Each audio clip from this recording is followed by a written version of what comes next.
மக்களே! செம்மையான ஒரு அரசு வேலைவாய்ப்போட தான் நான் உங்கள வந்து இந்த சந்திச்சிருக்கேன். வழங்குறது யாரு அப்படின்னா, நம்மளுடைய அரசாங்கம் தாங்க. இது வந்து இந்த ஆண்டோடைய ரயில்வே வேலைவாய்ப்புல முதல் அறிவிப்புங்க. பாருங்க. இவங்க ரயில்வே ரெக்ரூட்மெண்ட் போர்ட் நம்மளோட ரயில்வேஸ்லேருந்து இந்த ஒரு அறிவிப்பு வெளியே ஆயிருக்கு. ஓகேங்களா? இந்த ஆண்டோட முதல் அறிவிப்பு. என்ன பண்றாங்க அப்படின்னா, யார வேலைக்கு எடுக்குறாங்க? என்ன ரோல் அப்படின்னு சொல்லி பார்த்தோம்னா, recruitment of assistant loco pilot ALP அப்படின்னு இருக்கு இல்லையா?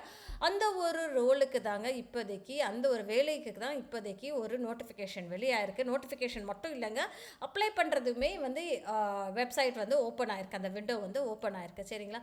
இந்த மாதிரி நீங்கள் தெரிஞ்சுக்கணும்னு ஆசைப்பட்டீங்கன்னா மறக்காமல் என்னோட சேனலை சப்ஸ்கிரைப் பண்ணுறவங்க நீங்கள் பண்ணுற ஒரு ஹெல்ப் வந்து எனக்கு வந்து ஒரு பெரிய மோட்டிவேஷனாக இருக்கும். ஸோ ப்ளீஸ் சப்ஸ்கிரைப் பண்ணிக்கோங்க. வாங்க வீடியோக்குள்ளே போகலாம். இது என்ன அப்படின்னு சொல்லி பார்த்தோன்னா, government of India ministry of railway நம்ம எல்லாத்துக்கும் தெரியும் இல்லையா? அவங்க இந்த வெளிவிட்ட எடுத்திருக்காங்க. 10,000 போஸ்ட்டுங்க.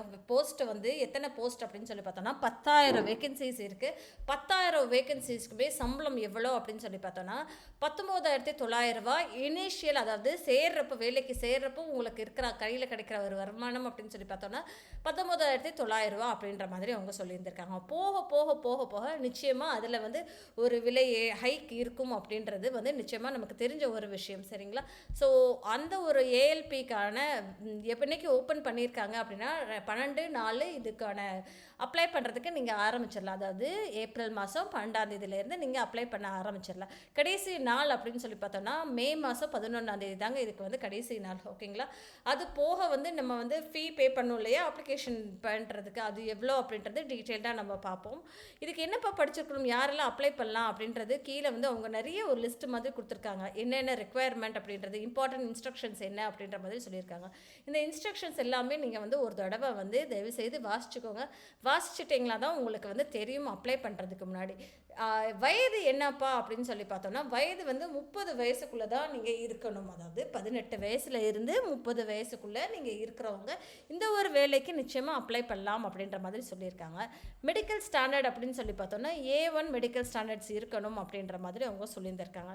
அதுக்கப்புறம் ஜென்ரல் இன்ஸ்ட்ரக்ஷன்ஸ் அப்படின்னு சொல்லி நிறையாவே கொடுத்துருக்காங்க. அப்ளை பண்ணுறதுக்கு முன்னாடி இது வந்து ரீட் பண்ணிக்கோங்க.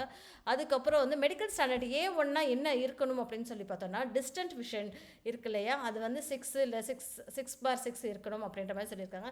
நியர் விஷன் 0.6 இருக்கணும் அப்படின்ற மாதிரி சொல்லியிருக்காங்க.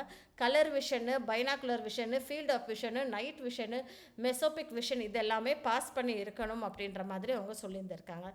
வேறு கம்யூனிட்டி வயசில் வந்து கொஞ்சம் வயசு தளர்வும் கொடுத்துருக்காங்க. ஜென்ரலாக வந்து 30 வயசு வரைக்கும் அப்ளை பண்ணலாம் இல்லையா? இதே வந்து எஸ்சி/எஸ்டி கேண்டிடேட்ஸ்க்கு வந்து 35 வயசு வரைக்கும் அப்ளை பண்ணலாம். ஓபிசிக்கு வந்து 33 அப்படின்ற மாதிரி சொல்லியிருக்காங்க. எக்ஸ் சர்வீஸ்மேன் கேட்டகரியிலேயே யூஆரில் இடபிள்யூஎஸில் வந்தீங்க அப்படின்னா லைக் வந்து உங்களோட வயசில் இருந்து 3 வயசு எக்ஸ்ட்ரா ஆட் பண்ணிக்கோங்க, 33 அப்படின்ற மாதிரி சொல்லியிருக்காங்க. ஓபிசி என்சிஎல் அப்படின்னா லைக் 36 வயசு வரைக்கும் அப்ளை பண்ணலாம் அப்படின்ற மாதிரி சொல்லியிருக்காங்க.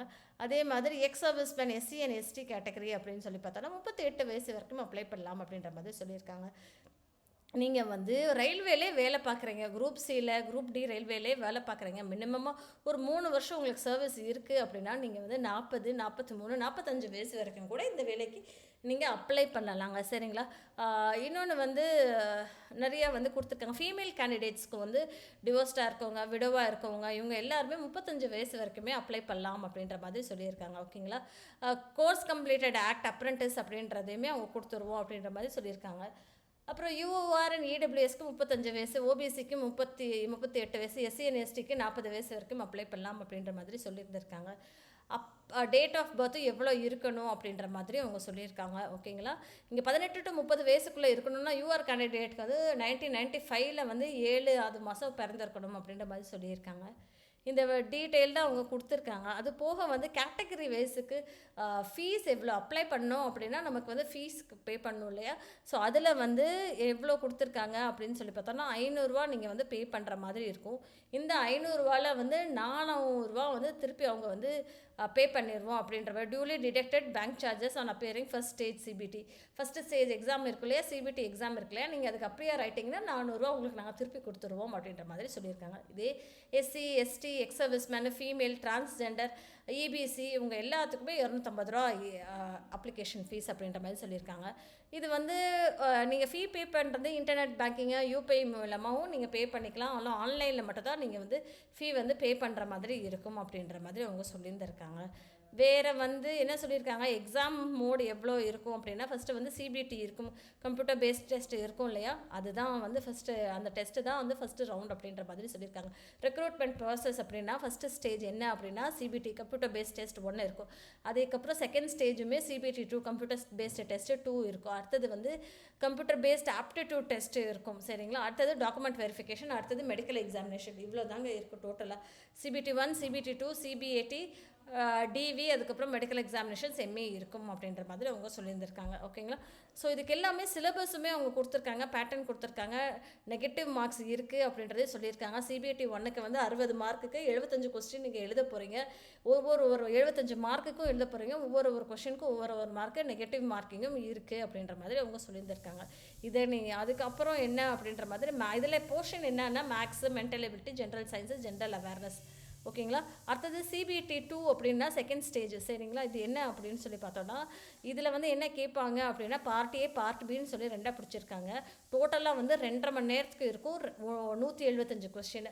அதில் வந்து பார்ட் ஏ வந்து 90 அண்ட் 90 நிமிஷத்துக்கு 100 கொஸ்டின், பார்ட் பியில் 60 நிமிஷத்துக்கு 75 கொஸ்டின்ஸ் இருக்கும் அப்படின்ற மாதிரி அவங்க சொல்லியிருந்திருக்காங்க. இவ்வளவும் அவங்க சொல்லியிருக்காங்க. சிலபஸ் வந்து மேக்ஸ்லேயும் அவங்க கொடுத்துருக்காங்க. என்னென்ன சிலபஸ் அப்படின்னு சொல்லி கொடுத்துருக்காங்க. ஜென்ரல் இன்டெலிஜென்ஸ் அண்ட் ரீசனிங்க்குமே கொடுத்துருக்காங்க. பேசிக் சயின்ஸ் அண்ட் இன்ஜினியரிங்க்குமே என்ன அப்படின்ற மாதிரி சிலபஸ் இங்கே கொடுத்துருக்காங்க. இதை வந்து நீங்கள் பார்த்துக்கோங்க, கோத்ரூ பண்ணிக்கோங்க. அதே மாதிரி இதுக்கெல்லாம் யாரெல்லாம் குவாலிஃபைங் அப்படின்னு சொல்லி பார்த்தோம் அப்படின்னா, குவாலிஃபிகேஷன் சிபி 2க்கு அப்படின்னு சொல்லி பார்த்தா electrical engineering, electronics engineering, mechanical engineering, automobile engineering படித்தவங்களுக்கு இது டெஃபினட்டாக ஹெல்ப்ஃபுல்லாக இருக்கும் அப்படின்ற மாதிரி அவங்க சொல்லியிருந்திருக்காங்க.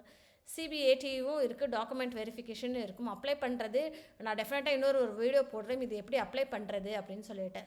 ஸோ அதை நீங்கள் பார்த்தீங்க அப்படின்னா உங்களுக்கும் ஒரு ஐடியா கிடைக்கும் இல்லையா, இந்த மாதிரி தான் அப்ளை பண்ணணும் அப்படின்றது. சரிங்களா, இது வந்து எங்கே இருக்குது அப்படின்னு சொல்லி பார்த்தோன்னா, நம்மளுடைய அப்ளை பண்ணுற சென்னை கொடுத்துருக்காங்க. ஓகேங்களா, வெப்சைட் ஃபார் ஆர்ஆர்பி பார்ட்டிசிபேட்டிங் சென்னையிலையுமே இருக்கும் அப்படின்ற மாதிரி தான் சொல்லியிருக்காங்க. வேலை வாய்ப்பை வந்து போஸ்டிங் வந்து நமக்கு சென்னையில் இருக்கும் அப்படின்ற மாதிரி தான் அவங்க சொல்லியிருந்திருக்காங்க.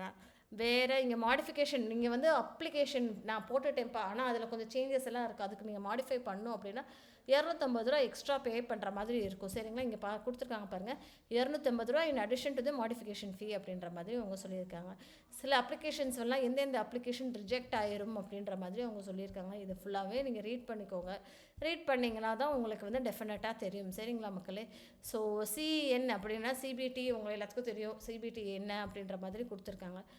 அதுக்கப்புறம் போஸ்ட் வைஸ் பேராமீட்டர்ஸுமே அவங்க சொல்லியிருக்காங்க. இது என்ன அப்படின்னு சொல்லி பார்த்தோன்னா, இது யார் அப்ளை பண்ணலாம், அசிஸ்டன்ட் லோக்கோ பைலட்டுக்கு நீங்கள் வந்து எஸ்எல்சி படிச்சிருந்தாலே போதும். ஓகேங்களா, அது போக மெட்ரிகுலேஷன் படிச்சிருந்தா போதும் அப்படின்றது தான் இங்கே திருப்பி கொடுத்துருக்காங்க.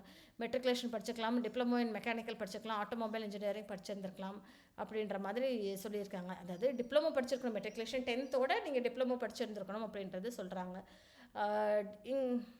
அதுக்கப்புறம் என்ன அப்படின்னு சொல்லி பார்த்தா, மெட்ரிகுலேஷன் படிச்சுட்டு ஐடிஐ படிச்சிருக்கீங்க, என்சிவிடி, எஸ்சிவிடியில் நீங்கள் படிச்சிருந்தாலும் இதுக்கு நீங்கள் அப்ளை பண்ணலாம் அப்படின்ற மாதிரி அவங்க சொல்லியிருக்காங்க. போஸ்டிங் ஜோன் வைஸ் எங்கே கொடுத்துருக்காங்க அப்படின்னு சொல்லி பார்த்தோன்னா, நமக்கு வந்து சில்லுகுரி அப்படின்ற ஒரு இடத்துலையும் இருக்குது போஸ்டிங்கு. அதுக்கப்புறம் இங்கே சென்னையில் போஸ்டிங்கும் இருக்குங்க. சென்னை அப்படின்னு சொல்லி பார்த்தோன்னா எஸ்ஆர் ரீஜனில் வந்து போஸ்டிங் அப்படின்னா யூஆர் கேட்டகரியில் வந்து 155, எஸ்சி கேட்டகரியில் 56, எஸ்டி கேட்டகரியில் 37, அப்புறம் ஓபிசி கேட்டகரியில் 73, இடபிள்யூஎஸ் கேட்டகரியில் 41. இப்போ டோட்டலாக 362 போஸ்டிங்கு. சரிங்களா, 362 போஸ்டிங் சென்னைக்கு மட்டுமே. டெஃபினட்டாக கிடைக்கும், அப்ளை பண்ணுங்கள். தேங்க்யூ மக்களே.